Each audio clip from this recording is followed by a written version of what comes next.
Video શરૂ થાય એ પહેલાં હું તમને માત્ર એક વિનંતી કરું છું. જો તમે માતા છો, પિતા છો અથવા દીકરાના પિતા છો તો આ કહાની અધવચ્ચે બંધ ન કરતા, કારણ કે છેલ્લી 5 મિનિટમાં જે બનશે તે કદાચ તમારા દિલને હચમચાવી દેશે. ચાલો શરૂ કરીએ દીકરી આશ્રમ. તો મિત્રો, લાસ્ટ સુધી બન્યા રહેજો. સાંજનો સમય હતો. સૂર્ય ધીમે ધીમે આકાશની શેડે ઢળી રહ્યો હતો. ગામના પાદરમાં આવેલું જૂનું વડનું ઝાડ જાણે વર્ષોથી લોકોની પૂછીને ખુશીઓ અને દુઃખોનું સાક્ષી બનીને ઊભું હતું. તેની નીચે લગભગ 70 વર્ષની એક વૃદ્ધા બેઠી હતી. સફેદ સાડી, હાથમાં જૂનો કપડાનો થેલો અને આંખોમાં એવી રાહ જે કદાચ વર્ષોથી પૂરી થઈ નહોતી. ગામના લોકો તેને કાંતાબા કહીને ઓળખતા હતા. કોઈ પૂછતું, બા ઘરે નથી જાઓ? કાંતાબા હળવું સ્મિત કરીને કહેતા, હજુ મારી દીકરી આવવાની છે. લોકો એકબીજા સામે જોઈ લેતા, અને કારણ કે આખા ગામને ખબર હતી કે કાંતાબાની કોઈ દીકરી નહોતી. પણ કાંતાબા દરરોજ એક જ વાત કહેતા. 30 વર્ષ પહેલાં આ જ ગામમાં કાંતાબા તેમના પતિ હરિભાઈને રહેતા હતા. ગરીબી હતી, પરંતુ દિલમાં સંપત્તિ ભરેલી હતી. એક જ સંતાન મહેશ. મહેશ માટે બંનેએ આખું જીવન લગાવી દીધું હતું.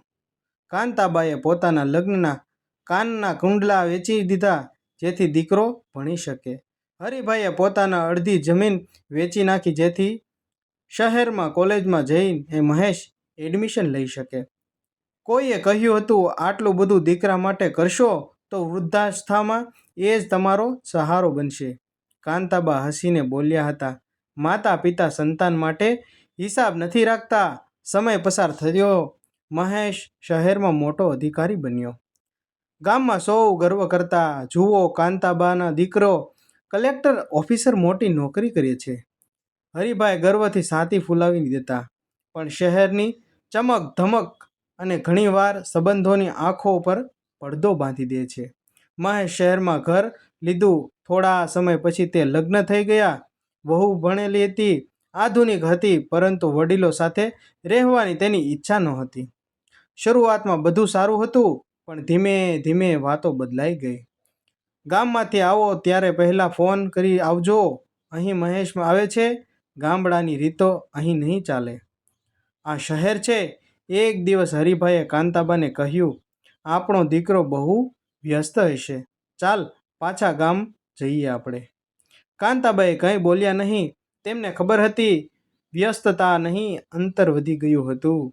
થોડા વર્ષોમાં હરિભાઈનું અવસાન થયું. કાંતાબાઈ એકલા પડી ગયા. મહેશે કહ્યું, માં તમે શહેરમાં આવી જાઓ. કાંતાબાએ લાગ્યું કે હવે જીવનમાં ફરી પ્રકાશ આવશે. તેઓ બધું છોડીને દીકરા પાસે પહોંચી ગયા. પણ ત્યાં પહોંચતા પછી તેમને સમજાયું કે ઘરમાં મોટું હતું, પણ તેમના માટે જગ્યા નાની હતી. વહુ રોજ કંઈક ને કંઈક બોલતી, તમારા કારણે અમારી પ્રાઇવસી નથી રહેતી. દરરોજ મંદિરના ઘંટ વગાડો છો, બાળકોને ગામડાની વાતો શીખવાડો છો. કાંતાબા બધું ચૂપચાપ સાંભળતા. એક દિવસ તો તેમણે પોતાના પૌત્રને ખોળામાં બેસાડ્યો હતો. એટલામાં વહુ દોડીને આવી, તમે એને હાથ ન લગાડશો. કાંતાબાના હાથ ધ્રુજી ગયા. એ જ દિવસે તેમણે પહેલી વાર પોતાની રૂમમાં જઈને દરવાજો બંધ કર્યો અને આખી રાત રડ્યા. એક સવાર મહેશ ઓફિસ જતો તૈયાર હતો. વહુએ ગુસ્સામાં કહ્યું, આજે નિર્ણય કરી દો, ઘરમાં હું રહીશ કાં માં? મહેશ ઘણો સમય ચૂપ રહ્યો. પછી ધીમા અવાજે બોલ્યો, માં, થોડા દિવસ માટે એક સારી જગ્યાએ રાખી દઈએ તો? ત્યાં તમારી ઉંમરના ઘણાય લોકો છે. કાંતાબાએ માત્ર એક જ પ્રશ્ન પૂછ્યો, બેટા, એ ઘર છે કે વૃદ્ધાશ્રમ? મહેશ આંખો નીચે કરી દીધી. જવાબ મળી ગયો. વૃદ્ધાશ્રમ દરવાજા પાસે ગાડી ઊભી રહી.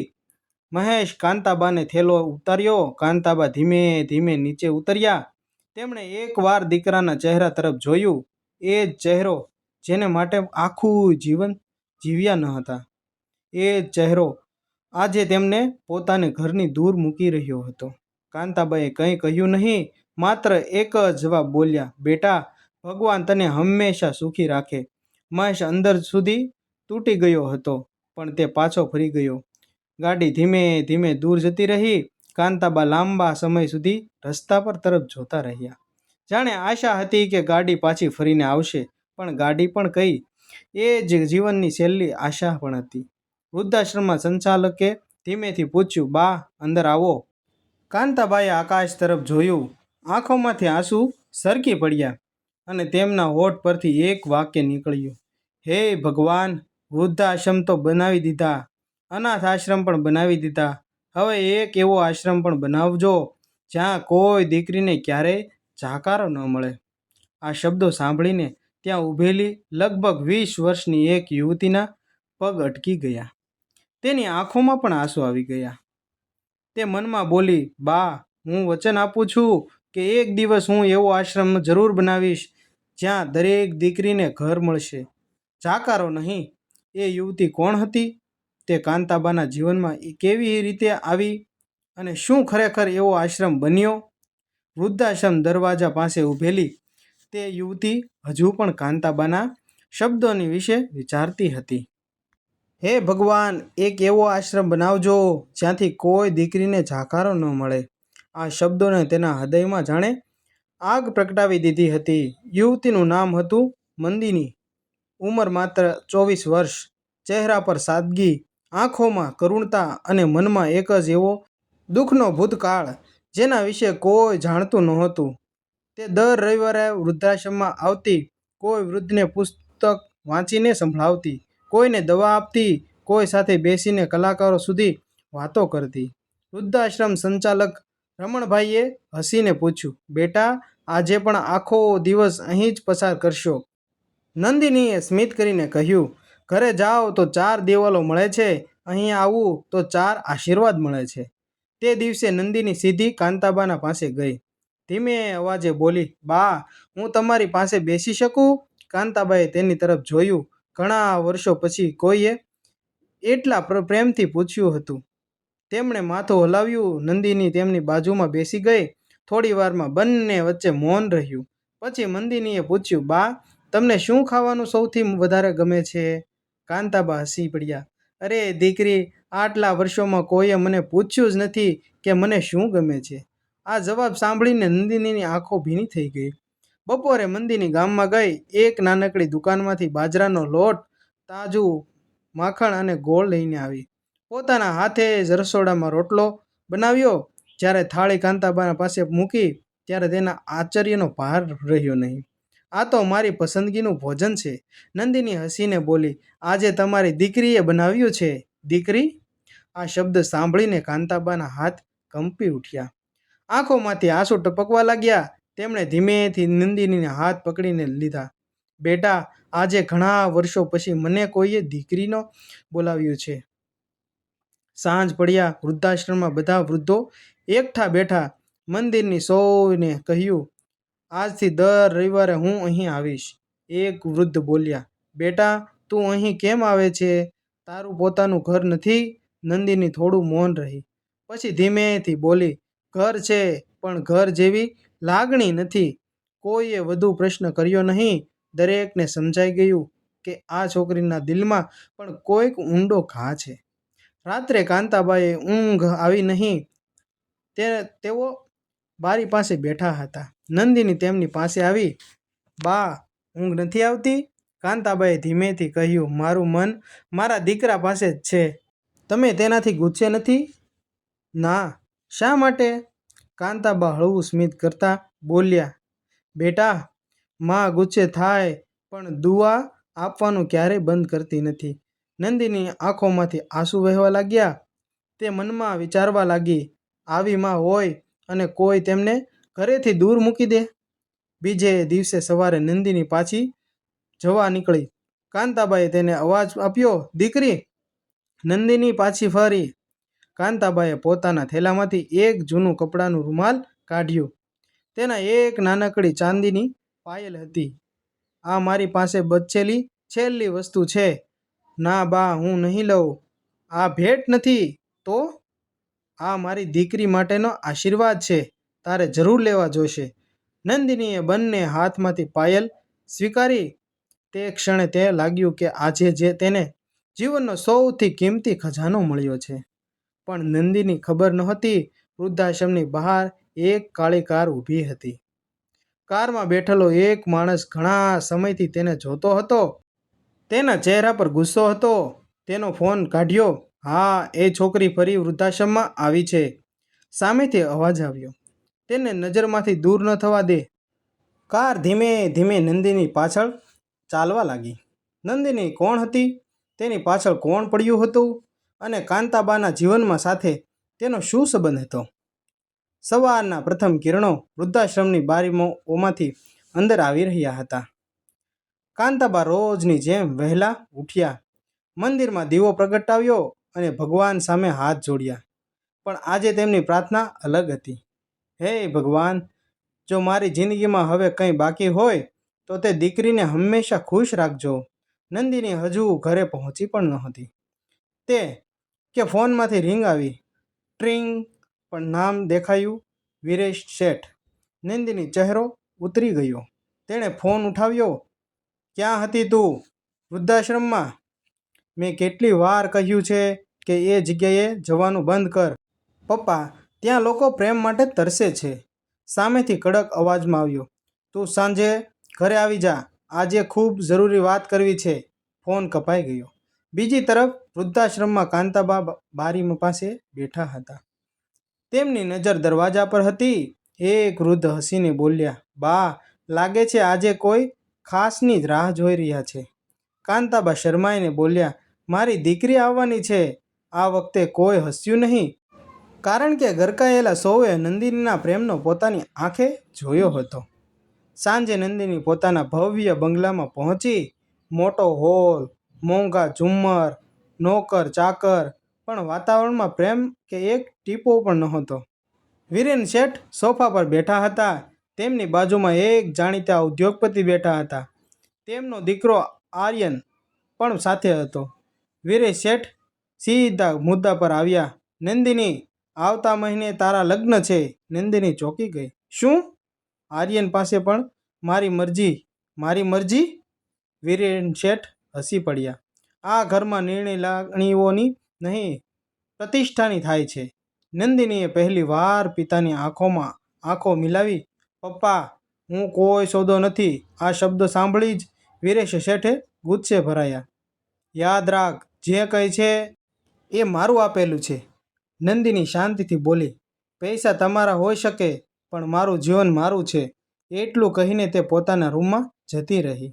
તે રાત્રે નંદિનીને ઊંઘ પણ ન આવી. તેના કબાટમાં એક જૂનું લાકડાનું બોક્સ હતું. બાળપણથી તે બોક્સને પોતાના ખાસ મનાવી હતી. આજે તેમણે ધીમેથી તાળું ખોલ્યું. અંદર જુઓ ફોટો. એક ચાંદીનું કડું અને પીળો પડી ગયેલો એક પત્ર હતો. પત્ર પર લખેલું હતું, મારી દીકરી માટે.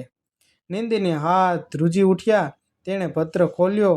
લખ્યું હતું, જો ક્યારેય તું આ પત્ર વાંચે તો સમજી જજે કે હું તારી સાચી માં નથી. તું અમને રસ્તા પર મળી હતી. અમે તને દત્તક લીધી હતી. તારા સાચા માતા પિતા કોણ હતા એ ભગવાન જ જાણે છે. આગળના શબ્દો વાંચતા નંદિનીની આંખોમાંથી આંસુઓ ધોધમાર વહેવા લાગ્યા. એટલે વીરેશ શેઠ તેના સગા પિતા ન હતા? તે આખરી રાત રડી પડી. એ જ પ્રશ્ન તેના મનમાં ગુંજવા રહ્યો. હું કોણ છું? બીજા દિવસે સવારે તે સીધી વૃદ્ધાશ્રમ પહોંચી. કાંતાબા તેને જોઈને ખૂબ જ ખુશ થઈ ગયા. આવી ગઈ મારી દીકરી. નંદિની દોડી ગઈ અને કાંતાબાને ભેટી પડી. ઘણો સમય સુધી કંઈ બોલી જ નહીં. કાંતાબા તેના માથા પર હાથ ફેરવતા હતા. ફેરવતા ફેરવતા કહ્યું, શું થયું બેટા? નંદિની ધીમેથી બોલી, બા, કોઈને પોતાના જન્મ આપનાર માતા પિતા ન મળે તો શું એ અનાથ કહેવાય? કાંતાબાએ તેની આંખોમાં ઊંડે સુધી જોયું. પછી પ્રેમથી કહ્યું, ના દીકરી, અનાથ એ નથી જેને માતા પિતા નથી. અનાથ તો એ છે જેને પ્રેમ કરવાવાળું કોઈ નથી. આ શબ્દો નંદિનીના હૃદયમાં કોતરાઈ ગયા. તે મનમાં બોલી, જો મને મારી માં નથી મળતી તો હું શું કરું? હવે હું દરેક એટલી પહેલી માની દીકરી બનીશ. અને એ જ સમયે વૃદ્ધાશ્રમના દરવાજા પર એક સફેદ કાર આવીને ઊભી રહી. તેમાંથી એક આશરે 80 વર્ષનો વૃદ્ધ ઉતર્યો. તેમણે કાંતાબાને જોયા અને ધ્રુજતા અવાજે કહ્યું, કાંતા, મને ઓળખી? કાંતાના હાથમાંથી પાણીનો ગ્લાસ નીચે પડી ગયો. તેમના ચહેરા પર આશ્ચર્ય, ડર અને વર્ષો જૂની યાદો એક સાથે છવાઈ ગઈ. આ વૃદ્ધ કોણ હતા? કાંતાબા તેમને જોઈને કેમ ઉઠ્યા? શું નંદિની જન્મનું રહસ્ય હવે ખુલવાનું હતું? તો એ વાત આપણે આગળ જાણીએ. વૃદ્ધાશ્રમના દરવાજા પાસે ઊભેલા એક વૃદ્ધના શબ્દોએ આખું વાતાવરણ નિશબ્દ કરી દીધું. કાંતા, મને ઓળખી? કાંતાબાના ચહેરા પર રંગ ઉડી ગયો. તેમના હાથ ધ્રુજવા લાગ્યા. થોડી ક્ષણો સુધી તેઓ કંઈ બોલ્યા જ નહીં. પછી ધીમે ધીમે તેમના હોઠ ખુલ્યા. ગિરધરભાઈ, તમે? વૃદ્ધ માથું હલાવ્યું. હા કાંતા, હું જ. નંદિની આ બધું આશ્ચર્યથી જોઈ રહી હતી. તેને સમજાતું નહોતું કે આ વૃદ્ધ કોણ છે અને કાંતાબા તેમને જોઈને આટલા વ્યાકુળ કેમ થઈ ગયા. ગિરધરભાઈ અંદર આવ્યા. તેમની આંખો પણ વર્ષોથી પીડા ચલકાતી હતી. તેમણે કાંતાબાની સામે બેસીને ધીમેથી કહ્યું, મેં તને શોધવા આખું જીવન કાઢી લીધું. કાંતાબાની આંખોમાં આંસુ આવી ગયા. હવે શા માટે આવ્યો છો? ગિરધરભાઈએ ઊંડો શ્વાસ લીધો. કારણ કે હવે સત્ય છુપાઈ શકતો નથી. નંદિની શાંતિથી બેસીને વાત સાંભળતી હતી. ગિરધરભાઈએ કહ્યું, આજે લગભગ 25 વર્ષ પહેલાં ગામમાં એક ભયાનક પૂર આવ્યું હતું. એ દિવસે એક નાનકડી બાળકી નદીના કિનારે રડતી રડતી મળી હતી. આખું ગામ તેના માતા પિતાને શોધતું હતું, પણ કોઈ મળ્યું નહીં. નંદિનીના હૃદયના ધબકારા વધી ગયા. તેને ગઈ રાત્રે મળેલા પત્ર યાદ આવ્યો. ગિરધરભાઈ આગળ બોલ્યા, એ બાળકીને મેં થોડા દિવસ મારી પાસે રાખી હતી, પણ મારી તબિયત ખરાબ રહેતી હતી. એટલે મેં મારા મિત્ર વીરેશ શેઠને કહ્યું કે આ બાળકીને દત્તક લઈ લે. નંદિનીની આંખો પહોળી થઈ ગઈ.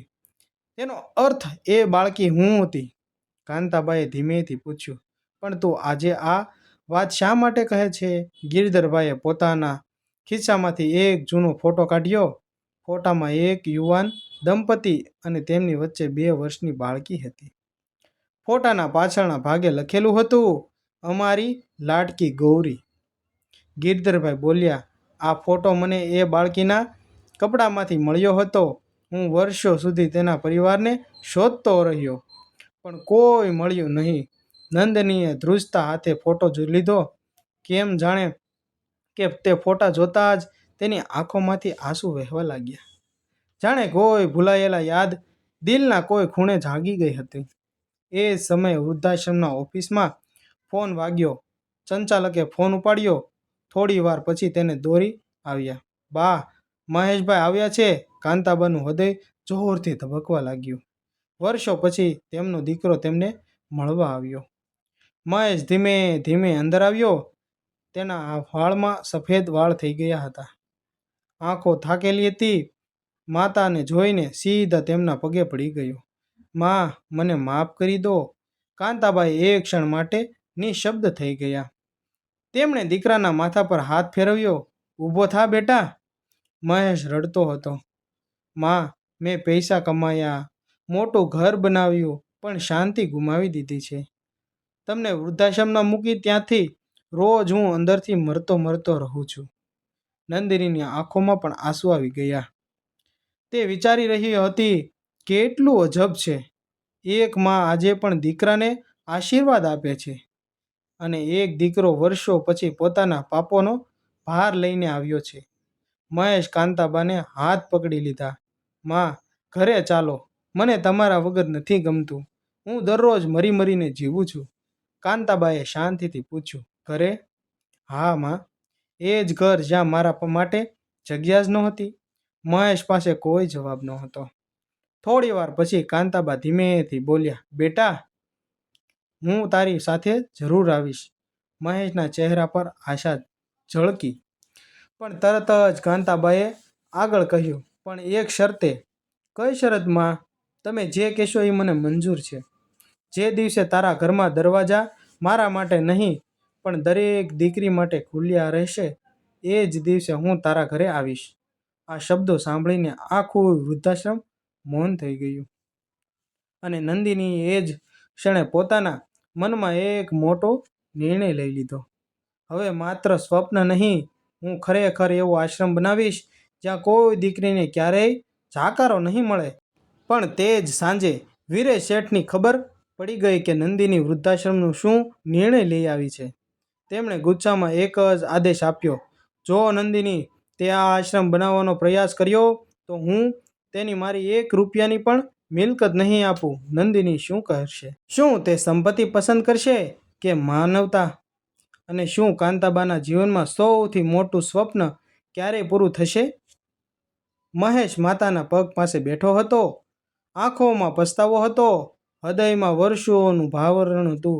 પણ કાંતાબાના ચહેરા પર હજુ પણ એ જ શાંતિ હતી જે માત્ર એક માતાના હૃદયમાં જ હોઈ શકે. તેમણે ધીમેથી મહેશના માથા પર હાથ ફેરવ્યો. બેટા, ભૂલ માણસથી થાય છે. મહેશ રડતા રડતા બોલ્યો, માં, મારી ભૂલ નહોતી, મારો સ્વાર્થ હતો. મેં પૈસાને પરિવારથી મોટો માન્યો. આજે મારા પોતાના બાળકો મારી સાથે વાત કરતા પણ નથી. જે કહ્યું હતું એ જ આજે મારી સાથે ઊભું હતું. કાંતાબાએ આંખો બંધ કરી, જાણે ભગવાનને કહી રહી હોય, મારા દીકરાને સજા નહીં, સમજ આપજો. આ બધી ઘટના નંદિની શાંતિથી જોઈ રહી હતી. તેના મનમાં એક જ વિચાર ફરી રહ્યો હતો, જો એક માં આટલી માફ કરી શકે તો દીકરામાં પ્રેમ હજુ જીવંત છે. એ જ સમયે તેના ફોન આવ્યો.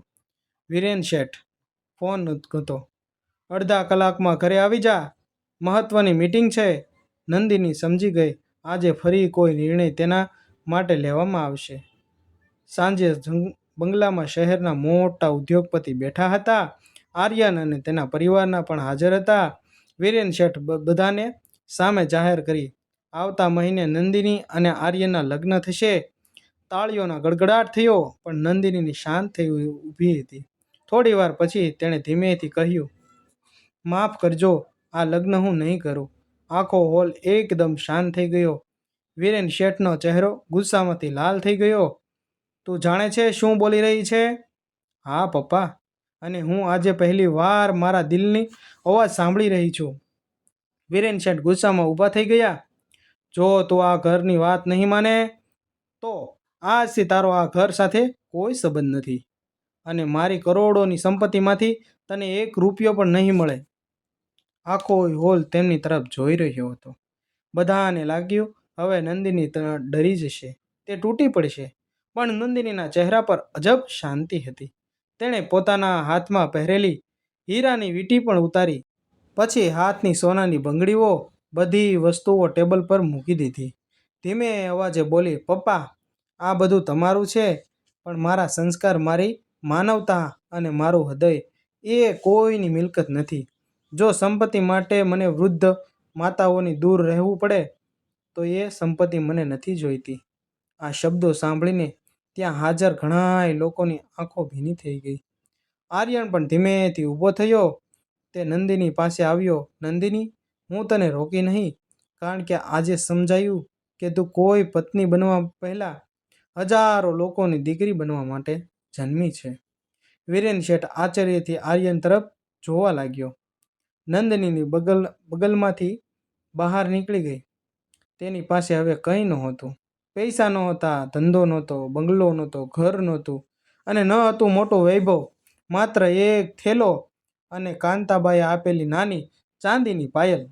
આ 2 જ વસ્તુ તેની પાસે હતી. તે પાયલ હૃદય સાથે લગાવીને તેમણે મનમાં પ્રતિજ્ઞા લીધી, આજથી મારું જીવન માત્ર એક કાર્ય માટે જ છે. હું એવો આશ્રમ બનાવીશ જ્યાં કોઈ દીકરીને ક્યારેય જાકારો નહીં મળે. બીજી તરફ કાંતાબાને ખબર પડી કે નંદિનીએ બધું છોડી દીધું છે. તેઓ ધીમેથી બોલ્યા, દીકરીએ તો પોતાના સુખનો ત્યાગ કરી દીધો. હવે ભગવાન જરૂર તેની સાથે રહેશે.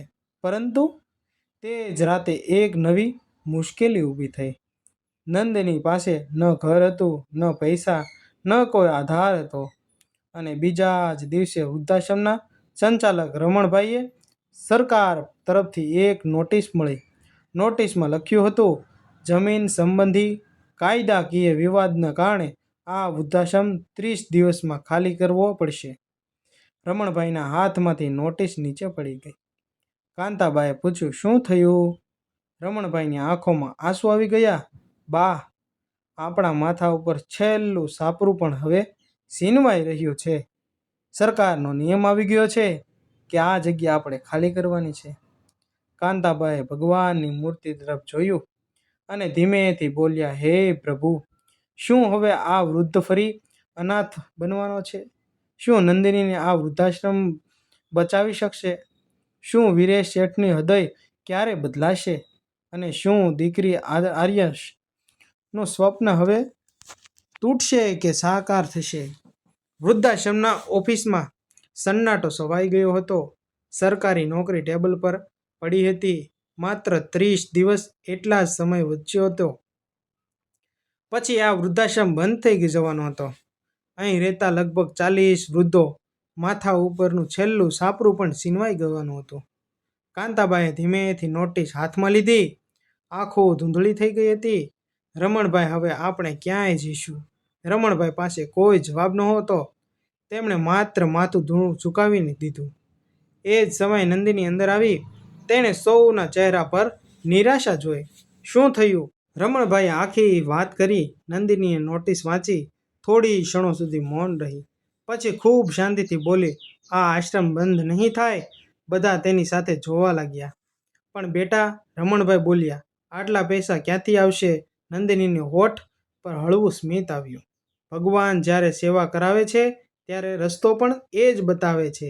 તે જ સાંજે નંદિની શહેરમાં નીકળી.